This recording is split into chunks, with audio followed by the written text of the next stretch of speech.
ஆரோக்கியம் வர பண்ணி உன் காயங்களை ஆற்றுவேன் என்று கர்த்தர் சொல்கிறார். என் மகனே, நான் உனக்கு ஆரோக்கியம் வர பண்ணுவேன். என் மகளே, நான் உனக்கு ஆரோக்கியம் வர பண்ணுவேன். உன்னுடைய சரீரத்தில் வியாதியோடு நீ வந்திருக்கிற, நான் உன் வியாதியை நீக்கி உனக்கு ஆரோக்கியம் வர பண்ணுவேன். ஆண்டவர் நமக்கு தந்திருக்கிற சரீரம் தேவனுடைய ஆலயம்.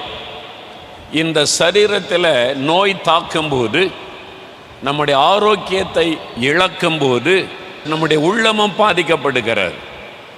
ஏதோ ஒரு வியாதி தாக்கிவிட்டால் நம்முடைய சரீர ஆரோக்கியத்தை இழந்து, பலனை இழந்து நம்ம சோர்வுக்குள்ளாகி விடுகிறோம். அதனால தான் தமிழில் ஒரு பழமொழி சொல்லுவாங்க, நோயற்ற வாழ்வே குறைவற்ற செல்வம். நோய் நொடி இல்லாமல் ஆரோக்கியமாக வாழ்ந்தீங்கன்னா அதுதான் எல்லா செல்வத்திலும் குறைவில்லாத ஒரு செல்வம் என்பதாக ஒரு பழமொழி சொல்லுவாங்க. ஆனால் இந்த நோய் நம்மை தாக்கிவிடும்போது நம்முடைய மனது பாதிக்கப்படுது, குடும்பம் பாதிக்கப்படுது, நம்முடைய வீட்டில் இருக்கிற எல்லாருமே பாதிக்கப்படுறாங்க. ஒரு குழந்தை வியாதிப்பட்டு விட்டால் தாய், தகப்பன், அந்த குடும்பத்தில் சொந்தக்காரங்க எல்லாருமே மனதில் பாதிக்கப்பட்டு விடுகிறாங்க. ஐயோ, இந்த குழந்தைக்கு இப்படி ஆயிற்றே. அப்போ ஒரு வியாதி வந்து விட்டால் நாம் பாதிக்கப்படுகிறோம், நம் குடும்பத்தார் பாதிக்கப்படுறாங்க.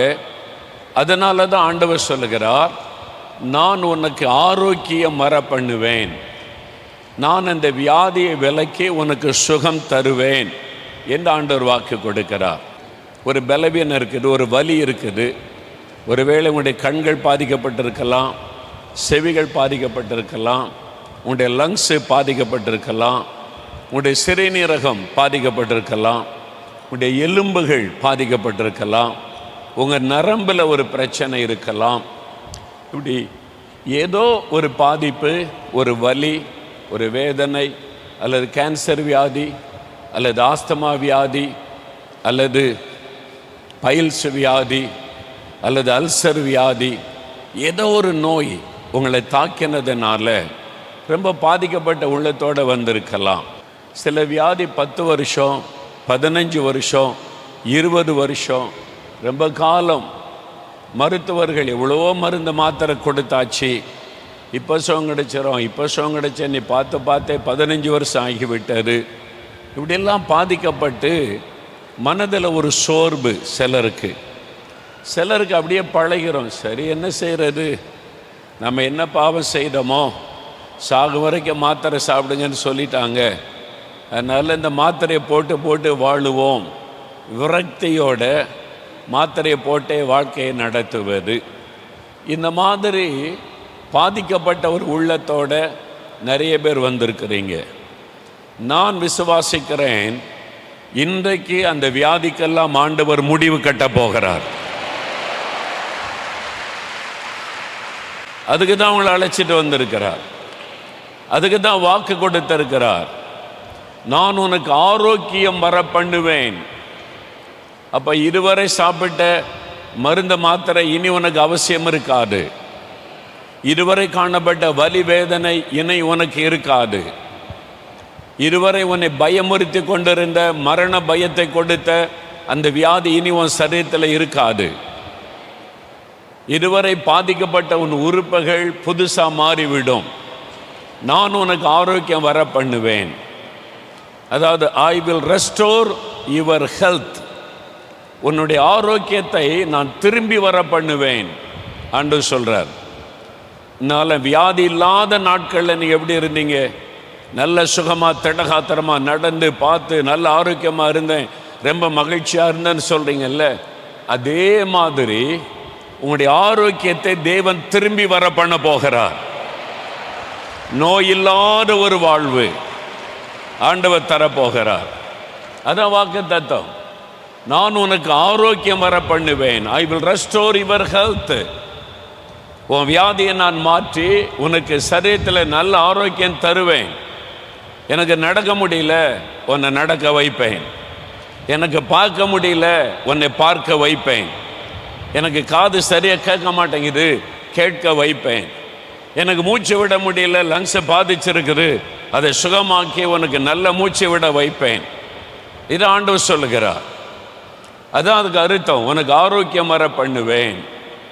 முதல்ல இந்த மாதிரி ஒரு அற்புதம் இன்றைக்கு இந்த இடத்துல இயேசு எனக்கு செய்ய போகிறார் என்று நீங்கள் விசுவாசிக்கணும். விசுவாசிக்கிறீங்களா? ஆமென், அல்லேலூயா. சரி, அப்போ ஆண்டவர் ஆரோக்கியம் வர பண்ண போகிறேன் என்று ஆண்டவர் வாக்கு கொடுத்துட்டார்.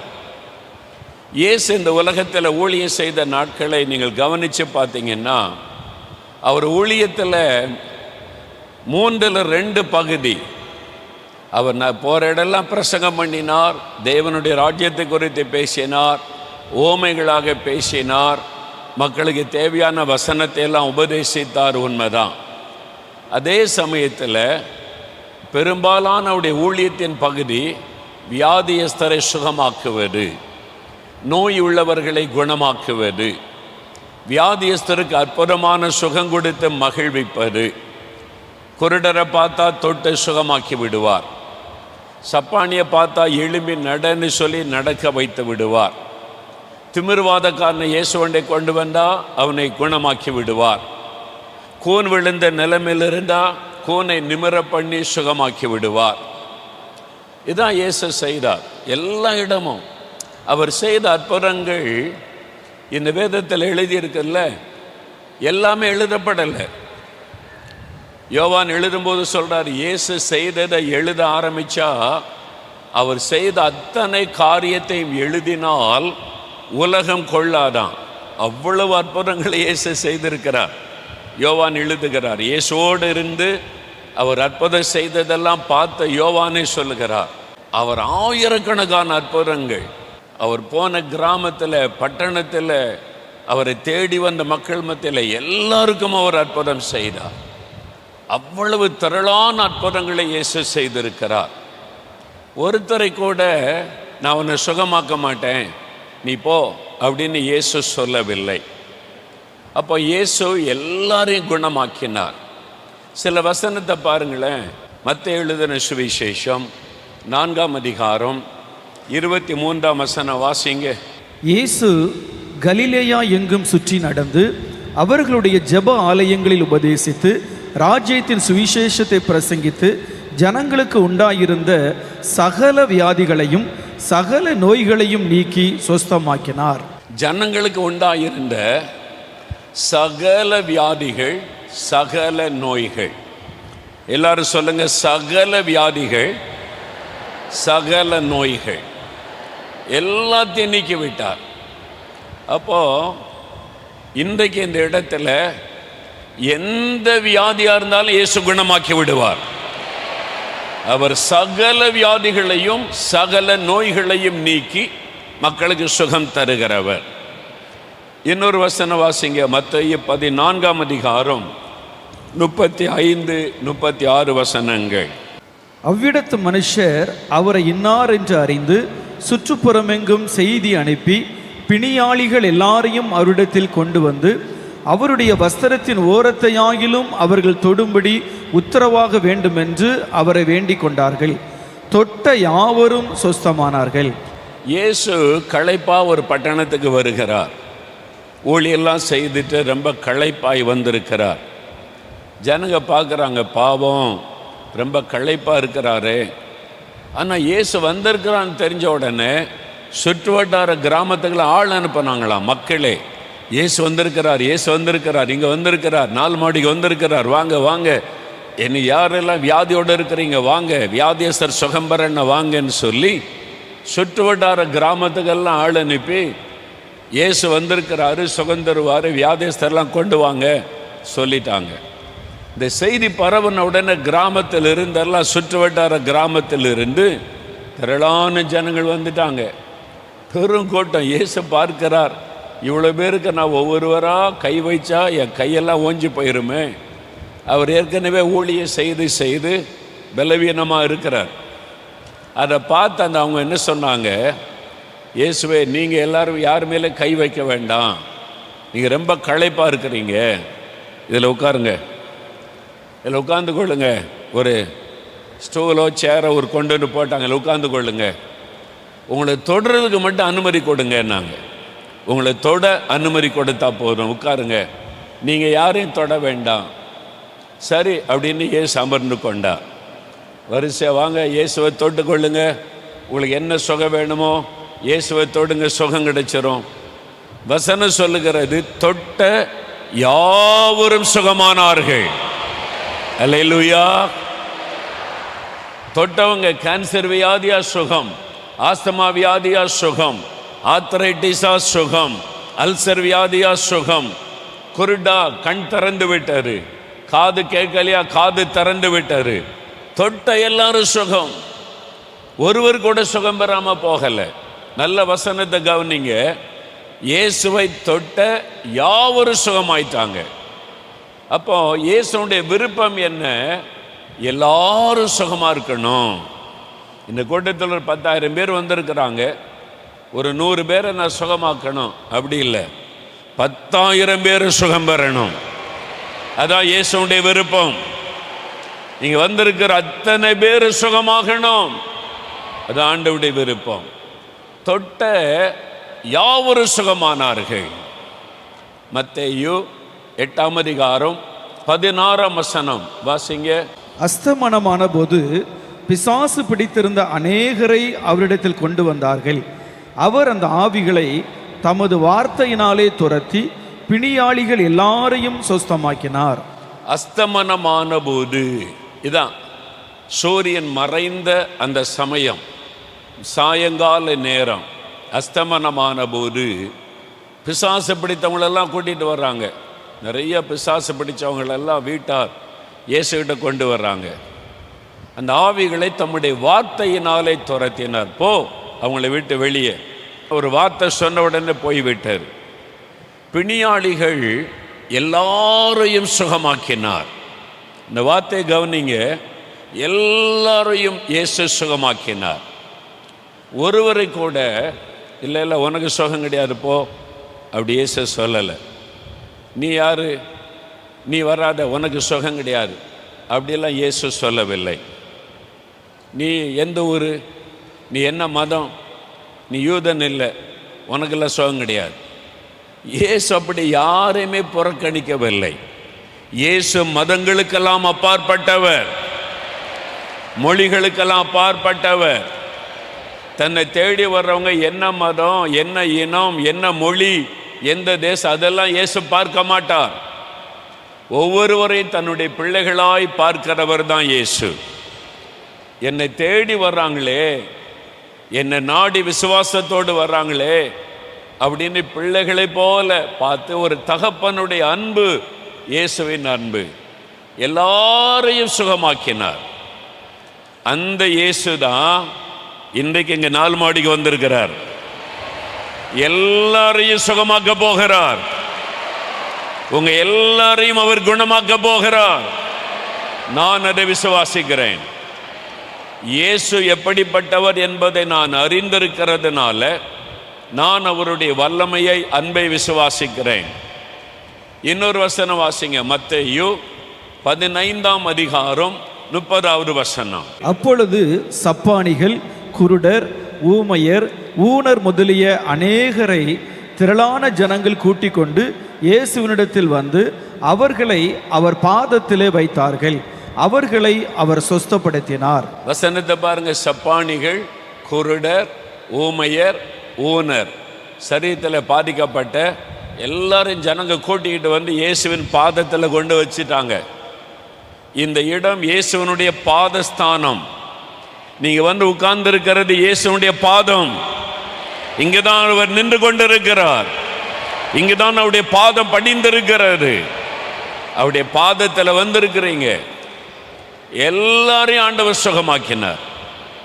ஒருவரையும் வெறுமனே அனுப்பல. அன்றைக்கு அப்படி எல்லாரையும் சுகமாக்கின அந்த இயேசு இன்றைக்கு இந்த இடத்துல உங்களை நேசித்து இந்த இடத்துல வந்திருக்கிறார். உங்களுக்கு அற்புதம் செய்வார். அதுக்கு என்ன செய்யணும்? ஆண்டவருக்கு காணிக்க ஏதாவது கொடுக்கணுமா? நான் சுகம் பெறுவதற்கு தட்சணை ஏதாவது வைக்கணுமா? என் கழுத்தில் காதில் கிடக்கிற நகை ஏதாவது காணிக்கையாக கொடுத்தா எனக்கு சுகம் தருவாரா? இல்லை கையில் வலிக்குது, தங்கத்தில் கை செஞ்சு கொண்டு வைக்கலாமா? காலில் எனக்கு வியாதி, வெள்ளியில் கால் செஞ்சு கொண்டு வச்சிடலாமா? எனக்கு ஒரு குழந்தை இல்லை, ஒரு குழந்தை மாதிரி தங்கத்தில் செஞ்சு வச்சுட்டா ஏசு அந்த ஆசீர்வாதம் தந்துடுவாரா? ஏசு என்ன தான் கேட்குறாரு? என்னுடைய பணம், காணிக்க, பொண்ணு, பொருள் என்ன கேட்குறாரு? நான் என்ன செஞ்சால் எனக்கு சுகம் தருவார்? அன்றைக்கு இயேசு ஜனங்களை சந்தித்து அற்புதம் செய்த போது அவங்க என்ன கொடுத்தாங்க இயேசுவுக்கு? ஏதாவது காணி கொண்டு வந்தாங்களா? தங்கத்தில், வெள்ளியில், அது வெள்ளியில் இது செஞ்சுட்டு வந்திருக்கிறேன், தங்கத்தில் இது செஞ்சுட்டு வந்திருக்கிறேன், ஏதாவது நான் தர்றேன். அவர் என்ன எதிர்பார்க்கிறார்? ஐயா நாங்கள் ஏழைங்க, தங்கத்திலலாம் ஒன்றும் செய்ய முடியாதுங்க, வேணா இரும்பில் செஞ்சுட்டு வரலாம், அது செய்கிறது கூட காசு வேணுமே.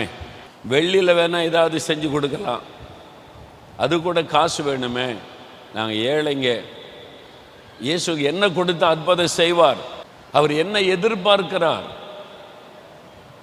2 குருடர்கள், இயேசுவே தாவீதின் குமாரனே எங்களுக்கு இறங்கும், எங்களுக்கு கண்ணு தெரியல, பிறவியிலேருந்து கண் தெரியல, கண் பார்வை வேணும் அப்படின்னு கூப்பிடுறாங்க. இயேசு போயிட்டே இருக்கிறார். மத்தேயு 9ஆம் அதிகாரத்தில் இது இருக்குது. இயேசு போயிட்டே இருக்கிறார். சீஷர்கள் 12 பேர் கூட போகிறாங்க. அந்த 2 குருடர்கள், இயேசுவே எங்களுக்கு இறங்குங்க, எங்களுக்கு கண் தெரியல, கண் பார்வை வேணும், பிரார்த்தனை பண்ணிக்கிட்டே வர்றாங்க. இயேசு அமைதியாக போகிறார். இயேசு ஏன் பதில் சொல்ல மாட்டேங்கிறாரு? அவர் ஏதாவது காணிக்க எதிர்பார்க்குறாரா? நம்ம ஏதாவது கொடுக்கணுமா அவருக்கு? நம்ம தர்ம இடத்தை சேர்த்து வச்சுருக்கோம்ல, அந்த பணத்தெல்லாம் கொடுத்துடலாமா இயேசுவுக்கு? எப்படியாவது சுகந்தாங்கன்னு கேட்கலாமா? பின்னாலே வர்றாங்க. இயேசு ஒரு வீட்டுக்குள்ளே வந்துட்டார். அவங்க தொடர்ந்து வீட்டுக்குள்ளே வந்துட்டாங்க. சீஷர்கள் இயேசுவை பார்க்குறாங்க. பாவாண்டவரை, கண் தெரியாத 2 பேர். சீஷர்கள் பரிதாபமாக பார்க்குறாங்க. இயேசு ஒன்றும் சொல்ல மாட்டேங்கிறாங்களே. அந்த குருடர்கள் வந்து நிற்கிறாங்க. இப்போ இயேசு கேட்கிறார், என்னை கூப்பிட்டுக்கிட்டே வர்றீங்க, கண் பார்வை வேணும் அப்படின்னு ஒரு சுகத்துக்காக என்னை தேடி வந்திருக்கிறீங்க. நான் ஒன்று கேட்பேன், உங்கள்கிட்ட அது இருக்குதா? நான் ஒன்று கேட்பேன், அது இருந்தால் தான் உங்களுக்கு அற்புதம் நடக்கும், நான் செய்வேன். என்னது? காசு கொடுக்கணுமா? பணம் கொடுக்கணுமா? வெள்ளி, பொண்ணு ஏதாவது கொடுக்கணுமா? ஆண்டு சொல்கிறாரு. மத்தேயு 9ஆம் அதிகாரம் 28வது வசனம் வாசிங்க. அவர் வீட்டிற்கு வந்த பின்பு அந்த குருடர் அவரிடத்தில் வந்தார்கள். இயேசு அவர்களை நோக்கி, இதை செய்ய எனக்கு வல்லமை உண்டென்று விசுவாசிக்கிறீர்களா என்று கேட்டார். அதற்கு அவர்கள், ஆம் விசுவாசிக்கிறோம் ஆண்டவரே என்றார்கள். பாருங்க, இயேசு என்ன எதிர்பார்க்கிறாரு? விசுவாசம். உங்கள் பொண்ணையோ, பொருளையோ, காதில், கழுத்தில் கிடக்கிற நகையையோ இயேசு கேட்கல. நீ வெள்ளியில் கை செஞ்சுக்கிட்டு வா, தங்கத்தில் கால் செஞ்சுக்கிட்டு வா, நீ குழந்தை மாதிரி இதை செஞ்சு கொண்டு வந்தால் உனக்கு குழந்தை தருவேன். இது இயேசு கிடையாது. இயேசு அப்படியெல்லாம் செய்ய மாட்டார். அவர் இலவசமாய் சுகம் கொடுக்கிற தேவன். அவர் இலவசமாய் ஆசீர்வாதம் தருகிற ஆண்டவர்.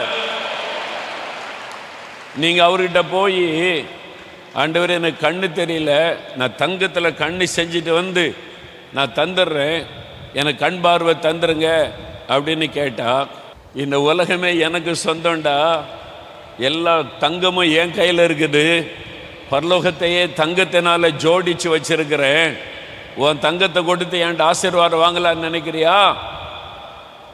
உன் தங்கம் எனக்கு வேண்டாம், உன் வெள்ளி எனக்கு வேண்டாம், உன் சொத்து எனக்கு வேண்டாம், அது நான் உனக்கு கொடுத்த ஆசீர்வாதம். எனக்கு தேவையானது ஒன்றே ஒன்று, விசுவாசம். நீ உன் இருதயத்தில் என்னை விசுவாசிக்கணும். உன்னை சுகமாக்க என்னிடத்தில் வல்லமை உண்டென்று நீ விசுவாசிக்கணும். விசுவாசிக்கிறியா அப்படின்னு தான் இயேசு கேட்டார். இது எல்லாத்துக்கிட்டையுமே இருக்குதுல்ல. ஏழைகள், பணக்காரங்க, தரித்திரர் எல்லார்கிட்டையுமே இருக்கக்கூடிய ஒன்று தான் விசுவாசம். இந்த விசுவாசம் இருக்கு பாருங்க, தங்கத்தை காட்டிலும் விலையேற பெற்றது. ஒருத்தர் வீட்டில் 100 கிலோ தங்கம் இருக்கலாம், விசுவாசம் இல்லைன்னு அவன் பணக்காரன் கிடையாது. உங்கள் வீட்டில் 1 கிராம் கூட தங்கம் இல்லாமல் இருக்கலாம். இயேசுவின் மீது விசுவாசம் வச்சிங்கன்னா நீங்கள் தான் பணக்காரங்க. அப்படிதான் வேதம் சொல்லுகிறது. தங்கத்தை காட்டிலும் விலையேற பெற்றது விசுவாசம். நம்முடைய விசுவாசம், இயேசுவின் மேல வைக்கிற விசுவாசம். அவரால் என்னை குணமாக்க முடியும். ஆண்டவர் அதான் கேட்கிறாரு, உங்களுடைய கண் பார்வையை கொடுக்க முடியும், என்னிடத்தில் வல்லமை உண்டு என்று விசுவாசிக்கிறீங்களா அப்படின்னு கேட்கிறார். அவங்க உடனே சொல்றாங்க, விசுவாசிக்கிறோம் ஆண்டவரே. பதில் சொல்றாங்க, விசுவாசிக்கிறோம். அதனால் ஆண்டவர் சொல்கிறார், நீ விசுவாசித்தபடி உனக்கு ஆக கடவுது. உடனே கண் பார்வை வந்து விட்டார், குருட்டு கண்கள் திறந்து விட்டார். இயேசு கிறிஸ்து கிட்ட அற்புதம் பெறுவது ரொம்ப சுலபம், கஷ்டமே கிடையாது. உருண்டு பிறண்டு அப்படியே உருண்டு தேவனுடைய கூடாரத்தை உருண்டு சுத்து, நீ உருளணும், அதெல்லாம் கிடையாது, ரொம்ப சிம்பிள். இயேசு கிட்ட அற்புதம் பெறுவது கஷ்டமே கிடையாது. சட்டை கழட்டு, நீ சுற்றிக்கிட்டு வா, காலில் செருப்பு இல்லாமல் நட, இதை குத்து அதை குத்து, ஒன்றும் தேவையில்லை. உன் இருதயத்தில் நீ விசுவாசிக்கிறியா மகனே மகளே, அவள் ரொம்ப சிம்பிள். இயேசுகிட்ட அற்புதம் பெறுவது என்பது ரொம்ப சிம்பிளாக பெற்றுக்கொள்ளலாம், கஷ்டமே கிடையாது. நீ ஏன் ஒன்றை குத்திக்கிற? நான் ஏன் சரீரத்தை சிலுவையில் குத்துவதற்கு ஒப்பு கொடுத்தது உனக்காக. நீ ஏன் உன்னை காயப்படுத்திக் கொள்ளுகிற?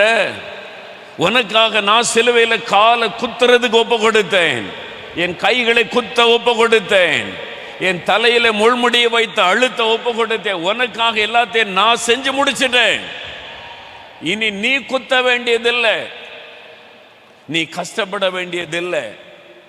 என்கிட்ட அற்புதம் பெறுவதற்கு நீ உன்னை கஷ்டப்படுத்திக் கொள்ள வேண்டியது இல்லை. விசுவாசித்தா போதும். இருதயத்தில் நீ சந்தேகப்படாம விசுவாசிக்கணும். இயேசுவால முடியும், இயேசுவால முடியும், இயேசு குணமாக்கிடுவாரு, இயேசு எனக்கு கண் பார்வை தந்து விடுவார், இயேசு என் காதை திறந்து விடுவார், இயேசு என் குழந்தை குணமாக்கி விடுவார், இன்றைக்கு இயேசு என் சரீரத்தில் இருக்கிற வியாதியை மாற்றி விடுவார். விசுவாசம், அவ்வளோதான், ரொம்ப சிம்பிள், கஷ்டமே இல்லை. பாருங்க, நான் பல முறை சொல்லியிருக்கிறேன். ஒரு சாட்சி, சேலத்தில் ஒரு உபவாச ஜெபம் நடைபெற்றது. இதே மாதிரி 10,000 பேர் கூடி வந்தாங்க, ஹால் நிரம்பி வெளியெல்லாம் உட்கார்ந்துருக்கிறாங்க. அன்றைக்கு எலியாவின் விசுவாசத்தை குறித்து நான் பேசிட்டு மக்களுக்கு ஜெபிக்கணும், தேசத்துக்கெல்லாம் ஜெபம் பண்ணி முடிச்சிட்டோம்.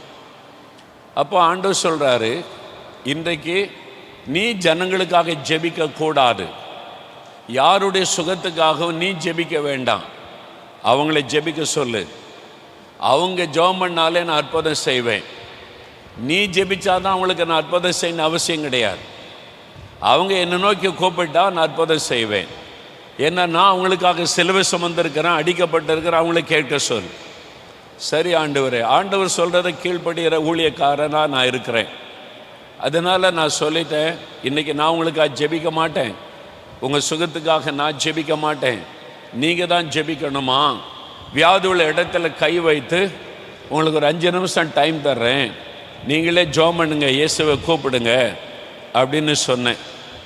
அவங்கவுங்க வியாதி உள்ள இடத்துலலாம் கை வச்சு ஜெபம் பண்ணுறாங்க. அங்கே ஒரு வாலிப மகள், பிறந்ததிலிருந்தே கண் பார்வை கிடையாது, பிறந்ததிலிருந்தே கண் பார்வை கிடையாது. இந்த கண் பார்வை இல்லாதவங்க படிக்கிற பள்ளிக்கூடத்தில் படித்து எம்ஏ முடிச்சுட்டாங்க. படித்த சகோதரி எம்ஏ முடிச்சுட்டாங்க. அவங்க கிறிஸ்தவர் அல்லாதவங்க, கிறிஸ்தவங்க கிடையாது. இந்த கண் தெரியாதவங்க பயன்படுத்துகிற குச்சி இருக்குல்ல, அதை வச்சு தான் அவங்க நடந்து போவாங்க. பிறந்ததுலேருந்தே பார்வை கிடையாது, இப்படி தான் குச்சை வச்சு தான் போவாங்க. இந்த கூட்டத்துக்கும் அப்படியே வந்திருக்கிறாங்க, ஜனங்களோடு உட்கார்ந்துருக்கிறாங்க. இந்த வார்த்தை கேட்டபோது அவங்களுக்குள்ள ஒரு விசுவாசம், இயேசு பிறவி குருடலுக்கு பார்வை கொடுத்திருக்கிறார், எனக்கும் பார்வை தருவார்னு சொல்லி தன்னுடைய கண்களில் கை வைத்து அவங்களும் ஜெபிக்கிறாங்க. இயேசுவே, எனக்கு கண் பார்வை வேணும், பிறந்ததுலேருந்தே எனக்கு 2 கண்ணும் தெரியல, நீங்கள் உலகத்தில் உலாவின நாட்கள் எத்தனை பேருக்கு கண் பார்வை கொடுத்தீங்கல்ல, எனக்கு கண் பார்வை கொடுங்க என் கண்ணில் பார்வை வரணும்னு ஜெபிக்கிறாங்க. விசுவாசம். அவங்களுக்கு மோகலாசஸை தெரியாது, மோகலாசஸை தனியாக சந்தித்ததும் கிடையாது. கூட்டத்துக்குள்ளே உட்கார்ந்துருக்குறாங்க, இயேசுவை பற்றி கேள்விப்பட்டிருக்கிறாங்க, பிரசங்கத்தை கேட்டாங்க. ஒரு விசுவாசம். இயேசுவை நோக்கி ஜெபிக்கிறாங்க, இயேசுவே எனக்கு கண் பார்வை தாங்க. 5 நிமிஷம் கண்ணில் கை வைத்து இயேசுவே இயேசுவேன்னு ஜெபிக்கிறாங்க. 5 நிமிஷம் முடிந்த பிறகு, ஜெபம் முடிந்த பிறகு கையை எடுத்தா கண்ணிலே பார்வை வந்திருந்தது. அல்லேலூயா. மேடைக்கு ஓடி வந்தாங்க சாட்சி சொல்ல, எனக்கு கண்ணு தருது கண்ணு தருது. நீ ஓடி வந்து மேடையில் எல்லாருக்கும் மத்தியிலையும் சாட்சி சொன்னாங்க. பிறந்ததுலேருந்து எனக்கு கண் பார்வை. இதான் முதல் முறை உலகத்தை பார்க்குறாங்க. எப்படி இருக்கும் யோசித்து பாருங்க, எவ்வளோ எக்ஸைட்மெண்ட்டு. நான் உங்களை பார்த்து எனக்கு ரொம்ப சந்தோஷம். இயேசு எவ்வளோ அற்புதமான ஆண்டவர். நான் அவங்களுக்காக ஜெபம் பண்ணலை, அவங்க ஜெபம் பண்ணாங்க. இயேசு அற்புதம் செய்துட்டார். இயேசு யாரையுமே அற்பமாக நினைக்க மாட்டார். நீ ஜெபம் பண்ணலாம் அவனை கேட்க முடியாது. நீ மோகலாசிட்ட போ, மோகலாசை ஜெபம் பண்ணால் உனக்கு அற்புதம் செய்வேன் அப்படிலாம் இயேசு சொல்ல மாட்டார். நீ ஜெபம் பண்ணுறியா மகளே, என்னை விசுவாசிக்கிறியா, உனக்கு அற்புதம் செய்கிறேன். மகனை நீ என்னை விசுவாசித்து ஜெபம் பண்ணா உனக்கு அற்புதம் செய்கிறேன் அப்படின்னு ஆண்டவர் சொல்கிறார். அவர் எதிர்பார்க்கிற ஒன்றே ஒன்று விசுவாசம். வேதத்தில் நிறைய இடங்களில் நீங்கள் பாருங்கள், இயேசுவனிடத்தில் இந்த அற்புதம் பெற்ற எல்லாருமே விசுவாசத்தினால தான் பெற்றுக்கொண்டார்கள் என்பதை நீங்கள் பார்க்க முடியும். இப்போ பாருங்கள், மார்க் எழுதின சுவிசேஷம் 5ஆம் அதிகாரம் 34ஆம் வசனத்தில் 12 வருஷம் ஒரு பெண் வியாதிப்பட்டு டாக்டர்ஸ் எல்லாம் கைவிட்டுட்டாங்க, பணமெல்லாம் போச்சு, ஆஸ்பத்திரிக்கு செலவு பண்ணி பணம் தான் போச்சு, வியாதி சுகமாகலை. இயேசுவின் வஸ்திரத்தை தொட்டால் நான் சுகமாயிருவேன் அப்படின்னு வந்து தொட்டாங்க. சுகமானதை உணர்ந்தார்கள். அந்த இயேசுடைய வல்லமை சரீரத்தில் இறங்கி சுகமானதை உணர்ந்தார்கள்னு வசனம் சொல்லுது. அதே மாதிரி தொடுதலை உணர முடியும், இயேசுவின் வல்லமை நமக்குள் இறங்குவதை உணர முடியும், வியாதி நம்மை விட்டு விலகுவதை உணர முடியும். இப்போ சுகமாயிட்டாங்க. 12 வருஷ வியாதி. இயேசு என்ன சொல்றார் பாருங்க, வாசிங்க. அவர் அவளை பார்த்து, மகளே, உன் விசுவாசம் உன்னை ரட்சித்தது, நீ சமாதானத்தோடு போய் உன் வேதனை நீங்கி சுகமாயிரு என்றார். இயேசு என்ன சொல்றாரு, மகளே வியாதியோடு வந்தியா, என் வல்லமையை பார்த்தியா, என் வல்லமையினால் உன்னை சுகமாக்கிட்டேன் அப்படி சொல்லலை. உன் விசுவாசம், your faith has made you whole. உன்னுடைய விசுவாசம் உனக்கு சுகத்தை கொண்டு வந்தது. நீ விசுவாசித்தல்ல, இயேசுவை தொட்டா நான் சுகமாயிருவேன், நீ விசுவாசித்தல்ல, உன் விசுவாசம் உனக்கு சுகத்தை தந்து விட்டது, சமாதானத்தோட போ அப்படிதான் இயேசு சொல்றார். அப்போ ஆண்டவர் என்ன எதிர்பார்க்கிறார்? உங்க விசுவாசம், உங்க விசுவாசம், உங்க விசுவாசம், உங்க விசுவாசம். இன்றைக்கு இயேசுடைய வல்லமை என்னை தொடும், நான் சுகமாயிருவேன், என் கணவர் சுகமாயிருவார், என் குழந்தை சுகமாயிரும், என் மனைவிக்கு சுகம் உண்டாயிரும். நீங்க விசுவாசிக்கணும். உங்க விசுவாசத்தை அவர் கனப்படுத்துகிற தேவன். Jesus will honour your faith. உங்களுடைய விசுவாசத்தை அவர் கனப்படுத்துகிற தேவன். விசுவாசிக்கணும். 36வது வசனம் பாருங்க.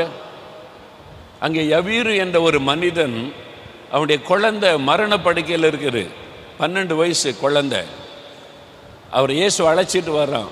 இயேசுவே நீங்கள் வந்து என் குழந்தை மேலே கை வைங்க, என் குழந்தை உயிர் பெற்று விடும், சுகமாயிரும் சொல்லி. அதனால் இயேசு வருகிறார். இப்போ தாமதம் ஏற்பட்டதுனால குழந்தை மரித்து விட்டார். வீட்டிலேருந்து செய்தி வருது, குழந்தை மரித்து விட்டது. இனி இயேசு வந்து என்ன பண்ண முடியும்? குழந்தை செத்து போச்சு இல்லை, உயிரோடு இருக்கும்போது வந்தால் சுகமாக்கிடலாம். இனி அடக்க ஆராதனை தானே செய்யணும், இயேசுவை வருத்தப்படுத்த வேண்டாம், நீங்கள் வாங்கன்னு கூப்பிட்றாங்க. எல்லாம் முடிஞ்சு போச்சு, இனி சுகமாக்கவே முடியாது, செத்து போச்சு, குழந்தை இறந்து விட்டார், இனி ஒன்றும் பண்ண முடியாது, அடக்கம்தான் பண்ண முடியும் அப்படின்னு வந்து சொல்கிறாங்க. இயேசு யவீருவை பார்க்குறார். யவீருடைய கண்களிலே கண்ணீர். ஒரே மகள் மரிச்சிட்டாளே, ஒரு 2 நிமிஷம் முன்னால் இயேசு வந்திருந்தா என் குழந்தை பிழைச்சிருக்குமே அப்படின்னு அவனுடைய உள்ளத்தில் ஒரு ஏக்கம். இயேசு சொல்றார், எபிரு பயப்படாத, இன்னும் விசுவாசத்தை விட்டு விடாதே.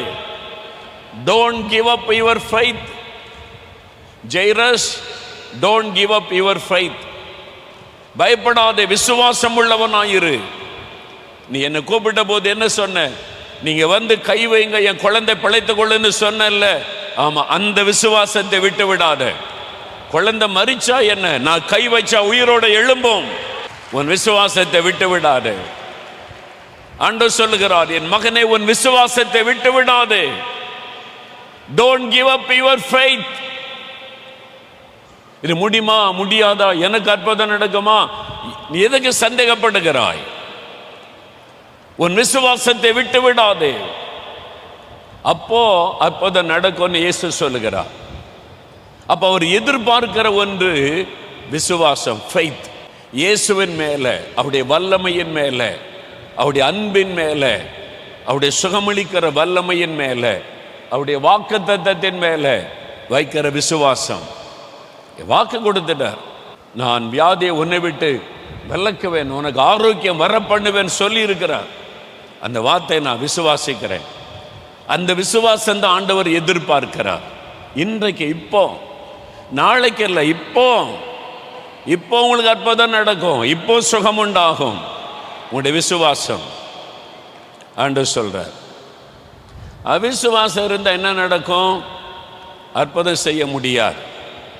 மார்க் 6ஆம் அதிகாரத்தில் 5-6 வசனம் பாருங்க.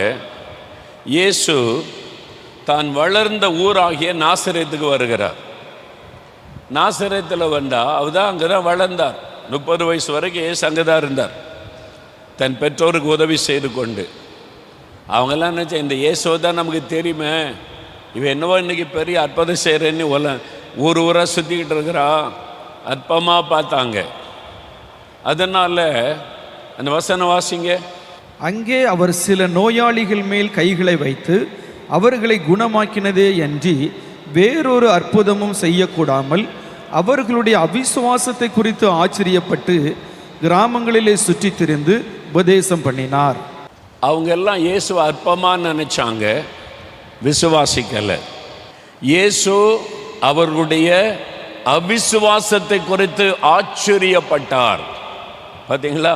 அவிசுவாசத்தை குறித்து ஆச்சரியப்பட்டு சிலர் மேலே கை வச்சு சுகமாக்கினார். சிலர் தான் அங்கே சுகமானாங்க. வேறு ஒரு அற்புதமும் செய்யக்கூடாமல், அந்த வசனத்தை நல்லா கவனிங்க. ஒரு சிலர் மேலே கை வைத்து இயேசு சுகமாக்கினதை அன்றி வேறு ஒரு அற்புதமும் செய்யக்கூடாமல்.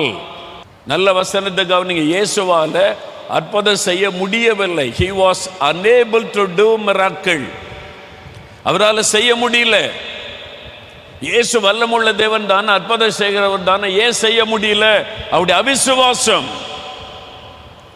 அவங்க விசுவாசிக்காததுனால இயேசு அவங்களுக்கு அற்புதம் செய்ய முடியவில்லை என்று வேதம் சொல்லுகிறது.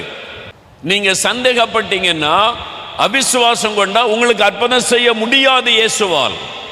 யார் விசுவாசிக்கிறாங்களோ அவங்களுக்கு தான் இயேசு அற்புதம் செய்ய முடியும். அதைத்தான் அந்த வசனம் சொல்லுகிறாரு. அப்ப நீங்க விசுவாசித்தால் தான் உங்களுக்கு இந்த அற்புதத்தை ஆண்டவர் செய்ய முடியும். சூழ்நிலையை பார்க்காதபடி அவருடைய வல்லமே நீங்க விசுவாசிங்க. எதை நான் விசுவாசிக்கணும்? மத்தேயு 8ஆம் அதிகாரம் 17ஆம் வசனம் வாசிங்க. அவர் தாமே, இயேசு தாமே நம்முடைய பலவீனங்களை ஏற்றுக்கொண்டு நம்முடைய நோய்களை சுமந்தார் என்று, நம்முடைய நோய்களை சிலுவையின் மேல் சுமந்தார். இயேசுவால் எப்படி அற்புதம் செய்ய முடியுது? இன்றைக்கு இயேசுவின் நாமத்தை சொன்னா இப்படி அற்புதம் நடக்குது. வசனம் சொல்லுகிறது, இயேசு கிறிஸ்து தாமே நம்முடைய பலவீனங்களை தன் மீது ஏற்றுக்கொண்டு நம்முடைய நோய்களை எல்லாம் சிலுவையில் சுமந்தார். நம்முடைய பாவத்தை சுமந்தார் என்பது தெரியும். இயேசு சிலுவையிலே நம்முடைய பாவங்களை சுமந்து விட்டார். அதனால தான் அவரால் பாவத்தை மன்னிக்க முடிகிறது. வேறு யாராலும் பாவ மன்னிப்பை தரவே முடியாது. அறிந்து கொள்ளுங்க. நீங்க யாரை நம்புறீங்களோ அவங்க உங்க பாவத்துக்காக என்ன செய்தாங்க? இயேசு உங்களுடைய பாவத்துக்காக சிலுவை சுமந்து பலியானார். அதனால பாவத்தை மன்னிக்க முடிகிறாரு, பாவத்திலிருந்து விடுதலை தர முடிகிறாரு.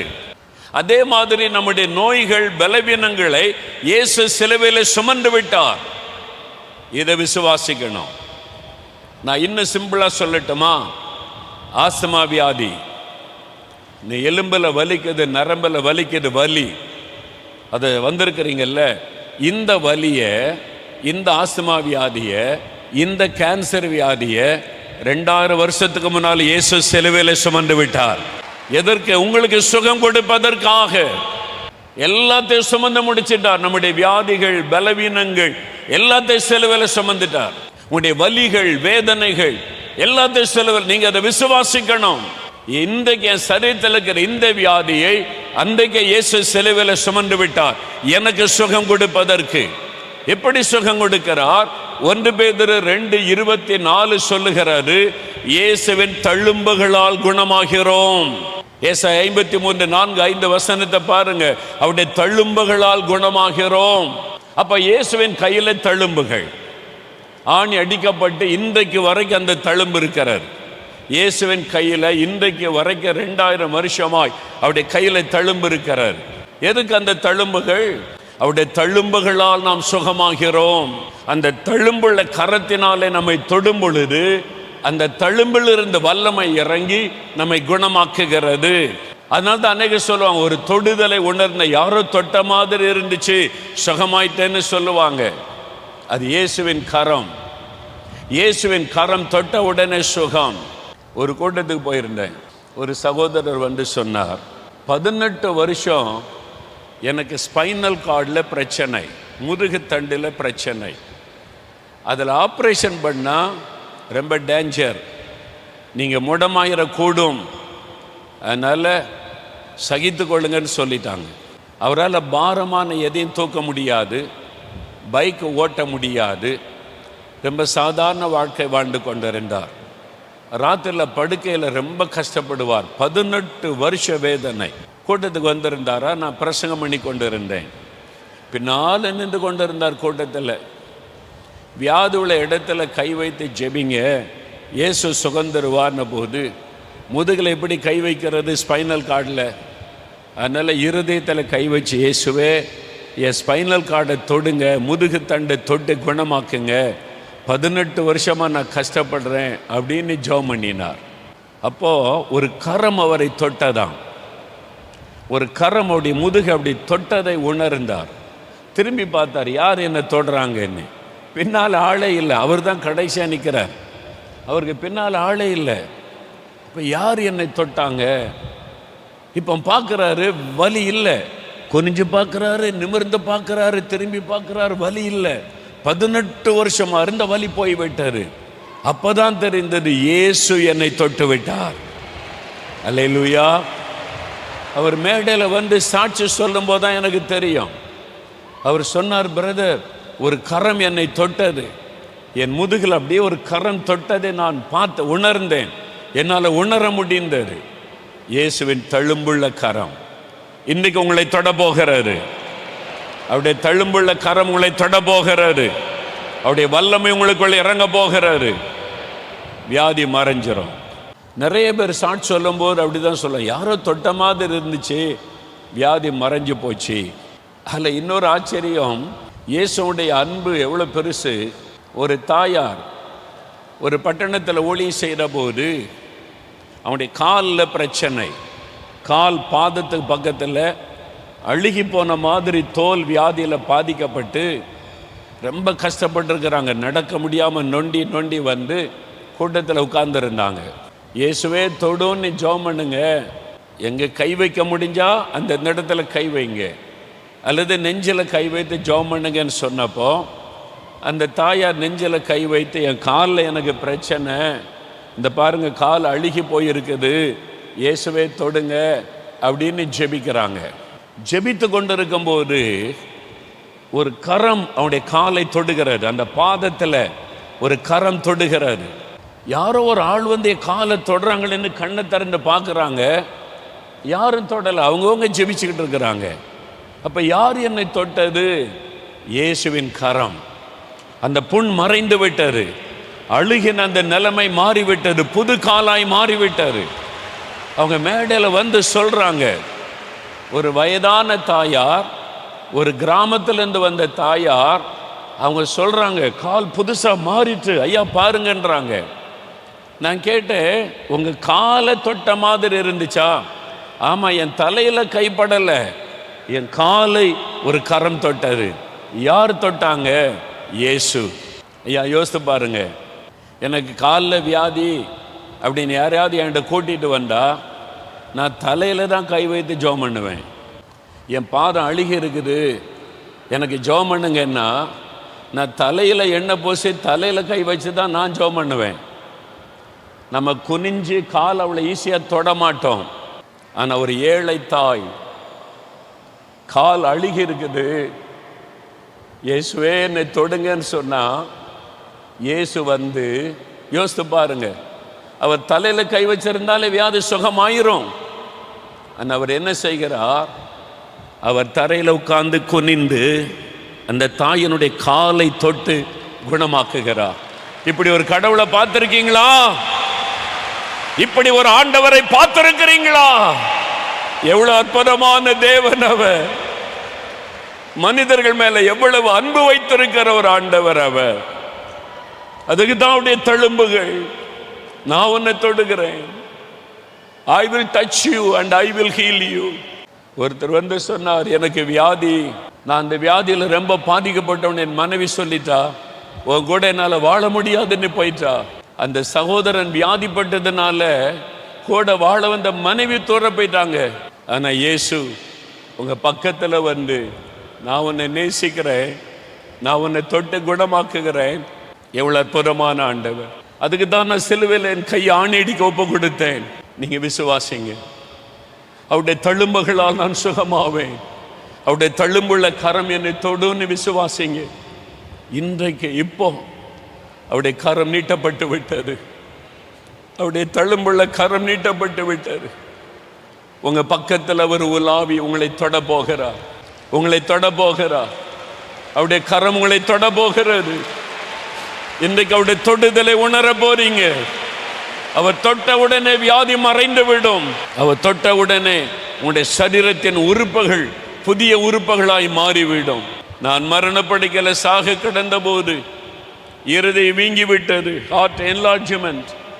டாக்டர் சொல்லிட்டாங்க, இருதயம் கம்ப்ளீட் டேமேஜ், இனி ஒன்றும் செய்ய முடியாது. இயேசு எங்க வீட்டுக்குள்ள வந்தார், அவருடைய கரத்தினால என்னை தொட்டார். அவருடைய தொடுதலை நான் உணர்ந்திருக்கிறேன். அவர் தொட்டவுடனே என் இருதயம் புது இருதயமாய் மாறிவிட்டது. இன்றைக்கு பாதிக்கப்பட்ட இருதயம் புதுசா மாறும். குருட்டு கண்கள் திறக்கப்படும், செவிட்டு காதுகள் திறக்கப்படும், கேன்சர் மறைந்துவிடும், சப்பானிகள் நடக்க ஆரம்பிப்பீங்க, உங்களுடைய சரீரத்தில் நோய் மறைந்து விடும். விசுவாசிக்கிறீங்களா? அப்படின்னா எழுந்து நில்லுங்க.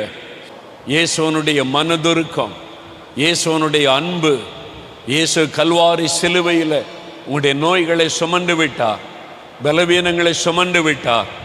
உங்களுக்காக கைகளிலே தழும்புகளை ஏற்றுக்கொண்டார். அந்த தழும்புள்ள கரத்தினால் அவர் உங்களை தொட போகிறார். விசுவாசிங்க, விசுவாசிங்க. அப்படியே கண்களை மூடி இயேசுவை மாத்திரம் கண் முன்னால நிறுத்துங்க, இயேசுவை மாத்திரம் கண் முன்னால நிறுத்துங்க. மேடையில் இருக்கிற ஊழியக்காரனை மறந்துருங்க, உங்க பக்கத்தில் இருக்கிறவங்கள மறந்துருங்க. அற்புதம் செய்கிற இயேசு உங்க பக்கத்தில் வந்திருக்கிறார். மகளே, நான் உன்னை சுகமாக்க வந்திருக்கிறேன். மகனே, நான் உன்னை சுகமாக்க வந்திருக்கிறேன். ஆண்டவர் சொல்லுகிறார், நான் உன்னுடைய நோய்களை விலக்கி நான் உனக்கு ஆரோக்கியம் வர பண்ண வந்திருக்கிறேன் என்று ஆண்டவர் சொல்லுகிறார். உனக்கு ஆரோக்கியம் கொடுப்பதற்காக சிலுவையில் என்னை பலியாய் நான் கொடுத்திருக்கிறேன். என் கரங்களிலே தழும்புகளை ஏற்றுக்கொண்டிருக்கிறேன். விசுவாசிக்கிறேன். முதலாவது ஆண்டவரை பார்த்து சொல்லுங்க, நான் விசுவாசிக்கிறேன், நான் விசுவாசிக்கிறேன். இயேசுவே, என் நோய்களை சிலுவையில் சுமந்து விட்டீர் என்பதை நான் விசுவாசிக்கிறேன். என்னுடைய வியாதி, என்னுடைய பலவீனம், என்னுடைய வலிகள், என்னுடைய கேன்சர், என்னுடைய ஆஸ்துமா, என்னுடைய எலும்பு நரம்பு பிரச்சனை, எல்லா நோய்களையும் சிலுவையில் சுமந்து விட்டீர். நான் அதை விசுவாசிக்கிறேன். உம்முடைய தழும்புகளால் நான் குணமாகிறேன். உம்முடைய தழும்புள்ள கரம் என்னை தொட்டால் சுகமாகி விடுவேன். இன்றைக்கு நோய்களை விலக்குவேன்னு சொன்னீங்களே, உனக்கு ஆரோக்கியம் வர பண்ணுவேன்னு சொன்னீங்களே. இப்போ எனக்கு ஆரோக்கியம் வேணும், சுகம் வேண்டும். நான் விசுவாசிக்கிறேன். இயேசுவே விசுவாசிக்கிறேன். சொல்லுங்க, ஆண்டவரோட பேசுங்க. நான் விசுவாசிக்கிறேன். இயேசுவே, நான் உம்முடைய வல்லமை விசுவாசிக்கிறேன். இயேசுவே, என் நோய்களை சிலுவையில் சுமந்து விட்டீர் என்பதை விசுவாசிக்கிறேன். இயேசுவே, உம்முடைய தழும்புகளால் நான் குணமாகிறேன் என்பதை விசுவாசிக்கிறேன். விசுவாசத்தை அறிக்கையிடுங்க. நான் விசுவாசிக்கிறேன். இயேசுவே, நான் விசுவாசிக்கிறேன். சொல்லுங்க. இன்றைக்கு எனக்கு சுகம், இன்றைக்கு எனக்கு விடுதலை, இன்றைக்கு எனக்கு அற்புத சுகம், இன்றைக்கு எனக்கு ஆரோக்கியம், இன்றைக்கு என் மனைவிக்கு சுகம், இன்றைக்கு என் கணவருக்கு சுகம், இன்றைக்கு என் குழந்தைக்கு சுகம். நான் விசுவாசிக்கிறேன். Thank you, Jesus.